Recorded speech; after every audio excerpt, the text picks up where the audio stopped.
Halo, hai. Hai semuanya. Perkenalkan, namaku Reina Betania Bruto dengan NIM 2306072 dari kelas 3C Sistem Telekomunikasi.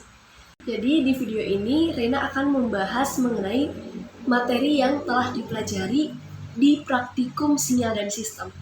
Nah, praktikum sinyal dan sistem ini ada 5 pertemuan. Pertemuan pertama itu membahas mengenai pengenalan sinyal diskrit dan kontinu. Pertemuan kedua membahas mengenai transformasi Fourier, dan pertemuan ketiga membahas mengenai operasi dasar sinyal. Pertemuan keempat membahas mengenai konvolusi dan sistem LTI atau linear time invariant dengan MATLAB. Dan yang kelima membahas mengenai sistem linear time invariant. Jadi sinyal itu berupa apa aja? Sinyal itu dapat sinyal kontinu dan sinyal diskrit. Sinyal kontinu bisa disebut juga sebagai sinyal analog. Nah, sinyal kontinu ini adalah sinyal yang memiliki nilai real atau nilai yang terdefinisi pada keseluruhan rentang waktu T. Sinyal kontinu direpresentasikan dengan amplitudonya yang berubah secara berkelanjutan atau kontinu. Contohnya apa? Contohnya adalah gelombang suara, sinyal listrik analog, dan sinyal cahaya. Terus kalau sinyal diskrit itu apa? Nah, sinyal diskrit adalah sinyal yang bernilai hanya dalam potongan-potongan waktu diskrit. Waktu T adalah satu bagian bilangan diskrit sehingga sering ditulis xn, di mana n merupakan bilangan integer atau bilangan bulat. Nah, sinyal diskrit ini berasal dari hasil pencuplikan atau sampling dari sinyal kontinu xt. Terus sampling itu apa? Sampling adalah proses mengubah suatu sinyal kontinu menjadi sinyal diskrit dengan mengambil sampel nilai sinyal pada interval waktu tertentu. Oke, yang langkah 1 adalah mengenai sinyal sinus kontinu. Di praktikum ini, kita mengenali bahwa sinyal sinus kontinu itu berarti punya satu gunung dan satu lembah gitu. Nah, di sini dibuatlah rentang waktunya itu dari 0 hingga 1 detik dengan frekuensi 5 Hz. Maka banyaknya gelombang dalam rentang waktu 1 detik itu ada 5 gelombang. Next, langkah 2 adalah sinyal sinus diskrit. Nah, sinyal sinus diskrit ini terbagi menjadi 2 macam, yaitu sampling rate tinggi dan sampling rate rendah. Nah, di langkah 2 kita mempelajari mengenai sinyal sinus diskrit dengan sampling rate tinggi. Maksudnya apa? Maksudnya sampling rate tinggi itu berarti sinyal kontinu, yang tadinya sinyal kontinu diubah menjadi sinyal diskrit. Jadi samplingnya itu karena tinggi, maka samplingnya itu banyak. Kita bisa lihat garis biru gitu. Nah, kalau garis yang putus-putus merah itu adalah representasi dari sinyal kontinu. Oke, lanjut di langkah ketiga, yaitu sinyal sinus diskrit dengan sampling rate rendah. Nah, kita bisa lihat teman-teman, sampling rate rendah itu hanya satu gitu, karena samplingnya rendah gitu. Kemudian di langkah keempat mengenai sinyal kotak. Nah, sinyal kotak ini menggunakan fungsi square yang menghasilkan nilai 1 dan min 1 bergantian dan menciptakan pola gelombang kotak seperti pada gambarnya. Lanjut ke materi yang kedua, yaitu transformasi Fourier. Transformasi Fourier ini membuat kita lebih paham mengenai karakteristik sinyal dan juga berfungsi untuk mengkonversikan sinyal dari domain waktu ke domain frekuensi. Jadi transformasi Fourier itu apa? Nah, transformasi Fourier adalah metode matematika yang digunakan untuk menganalisis dan merepresentasikan fungsi atau sinyal dalam domain frekuensi. Konsep ini diperkenalkan oleh matematikawan Prancis Jean-Baptiste Joseph Fourier yang menemukan bahwa fungsi periodik dapat direpresentasikan sebagai jumlah dari fungsi sinusoidal sederhana. The transformasi Fourier continue atau continuous Fourier transform atau CFT untuk sinyal xt dinyatakan sebagai XF yang merupakan representasi sinyal dalam domain frekuensi sama dengan integral dari min tak hingga sampai tak hingga xt dikali E pangkat min J ini adalah bilangan imajiner, dikali 2V kali F kali T dikalikan dengan dt. Nah, selanjutnya kita mendalami nih mengenai transformasi Fourier. Transformasi Fourier ini ada dua turunannya lah, ada dua kelanjutannya gitu. Yaitu yang pertama discrete Fourier transform atau disingkat dengan DFT, yang merupakan versi diskrit dari transformasi Fourier yang digunakan untuk menganalisis sinyal digital atau diskrit dalam domain waktu dan mengubahnya ke domain frekuensi. Nah, kelemahan dari DFT ini apa? Nah, kelemahannya itu lambat karena perlu waktu dan perhitungan yang banyak. Kemudian resolusinya terbatas. Karena semakin sedikit jumlah sampelnya, maka semakin kasar hasil representasi frekuensinya. Jadi, intinya DFT ini kurang direkomendasikan gitu untuk penggunaan sinyal dan sistem karena memerlukan O dalam kurung N pangkat 2 operasi untuk sinyal dengan panjang N. N itu banyaknya sampel gitu. Kemudian adalah dinamakan fast Fourier transform atau disingkat dengan FFT yang dikembangkan oleh James Cooley dan John Tukey pada tahun 1965. Nah, FFT ini adalah algoritma yang dirancang untuk mempercepat perhitungan dari DFT. Algoritma dalam FFT ini menggunakan sifat simetri dan perioditas dalam DFT untuk mengurangi jumlah perhitungan yang dibutuhkan dari O N pangkat 2 menjadi O N log N. Oke teman-teman, tadi kita mengetahui nih bahwa transformasi Fourier itu berfungsi untuk mengkonversikan sinyal dari domain waktu ke domain frekuensi. Nah, di langkah 1 ini kita menguji sinyalnya gitu dengan domain waktu. Maka dari rentang 0 sampai 1, sinyal ujinya adalah seperti ini. Banyak gitu ya getarannya. Oke. Lanjut ke langkah 2, yaitu menghitung dan memplotting FFT. Nah, dari sini kita bisa lihat untuk menghitung FFT ini ada codingannya dan hasilnya adalah spektrum frekuensi sinyal uji yang pada 50 Hz dan 120 Hz. Kemudian di langkah 3 adalah menambahkan noise dan menganalisisnya gitu. Nah, ketika kita menambahkan noise dari dua langkah sebelumnya, maka kita bisa lihat ya teman-teman, makin banyak getarannya, makin banyak gelombangnya. Kemudian di langkah 4 adalah merancang dan menerapkan filter.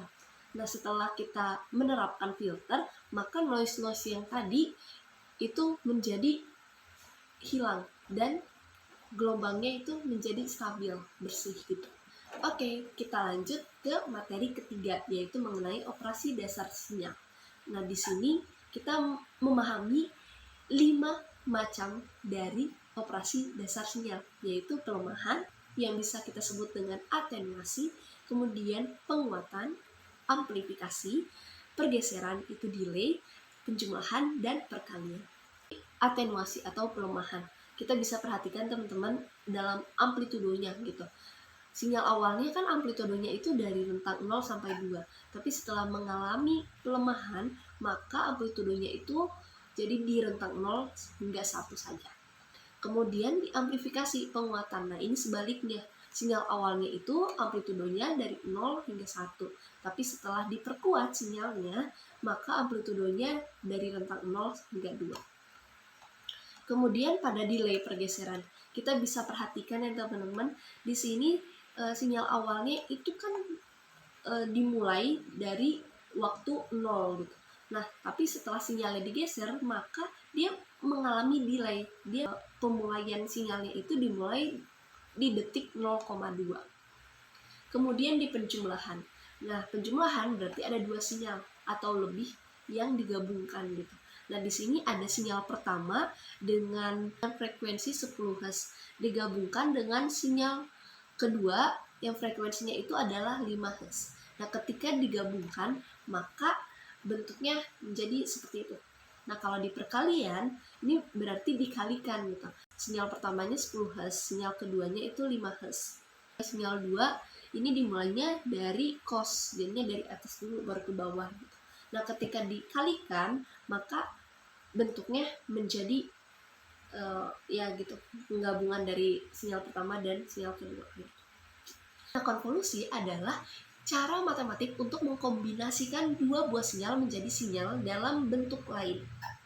Konvolusi ini menggabungkan 3 buah sinyal, yaitu sinyal masukan, sinyal keluaran, dan respon impuls. Notasi dari konvolusi adalah YN sama dengan XN dikali dengan HN. Nah, sinyal LTI merupakan kerangka dasar dalam analisis sinyal dan sistem dan persamaan konvolusi yang menghubungkan sinyal masukan, tanggapan impuls, dan sinyal keluaran. Nah, ini adalah alat yang penting untuk menganalisis bagaimana sistem berfungsi. Definisi dari linearitas adalah YN sama dengan AY1N ditambah BY2N. Untuk input, XN sama dengan AX1N ditambah BX2N. Ini langkah satunya membuat gambaran sinyal mengenai implementasi dari konvolusi manual. Kemudian di langkah 2 mengenai analisis sistem LTI sederhana. Di langkah 3 verifikasi sifat linearitas. Oke, kita masuk ke materi kelima dalam praktikum, yaitu mengenai sistem linear time invariant. Nah, di sini ada 2 materi dasar, yaitu mengenai linear time invariant dan model sistem LTI. Kita perlu memahami mengenai linearitas dan time invariance. Linearitas itu seperti tadi artinya memenuhi prinsip superposisi. Nah, buat lebih jelasnya, sifat linearitas itu kalau ada 2 sinyal input yaitu X1T dan X2T yang menghasilkan output Y1T dan Y2T masing-masing, maka input gabungannya adalah A dikali X1T ditambah B kali X2T. Outputnya adalah A kali Y1T tambah B kali Y2T, di mana A dan B adalah konstanta. Nah, di time invariance itu disebut jika karakteristiknya itu tidak berubah seiring waktu. Nah, jadinya kalau input XT menghasilkan output YT, maka input yang ditunda yakni XT dikurangi tau akan menghasilkan output yang ditunda juga, yaitu YT dikurangi tau. Nah, ini adalah beberapa model sistem LTI.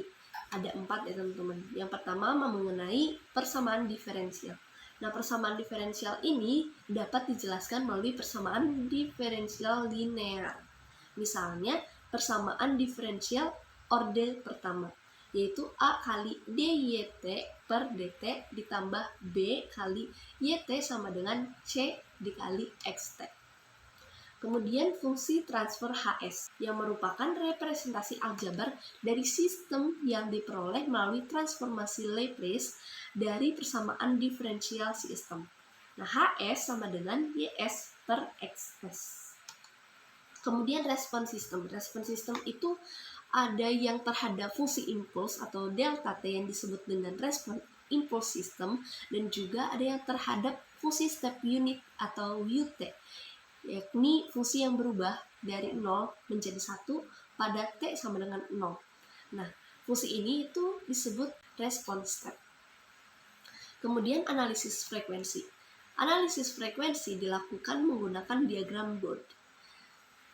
Analisis frekuensi menunjukkan magnitud dan fase dari fungsi transfer terhadap frekuensi. Ini adalah beberapa langkah dalam sistem LTI. Yang pertama yaitu fungsi transfer berdasarkan numerator dan denominator. Jadi di sini kita siapkan fungsinya dulu. Dan ini hasilnya ada di command window, bukan di figure jadi. Nah, kemudian di respon sistem terhadap input step. Nah, grafik dari respon ini menggambarkan kemampuan sistem dalam mencapai kondisi stabil setelah menerima perubahan mendadak dari kondisi awal gitu. Yang tadinya dia di bawah dari titik 0, maka dia naik gitu karena dia mau mencapai posisi stabil. Kemudian kita menggunakan fungsi impuls. Nah, fungsi impuls ini membuat gambar grafiknya bisa kembali ke kondisi awal dan stabil setelah mengalami lonjakan atau gangguan yang tiba-tiba hanya sesaat gitu.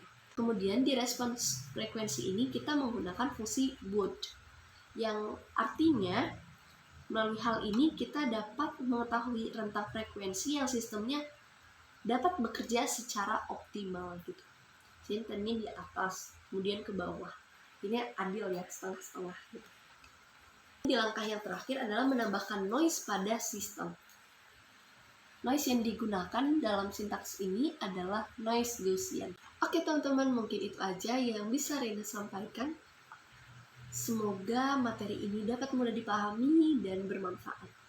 Thank you very much. Bye-bye.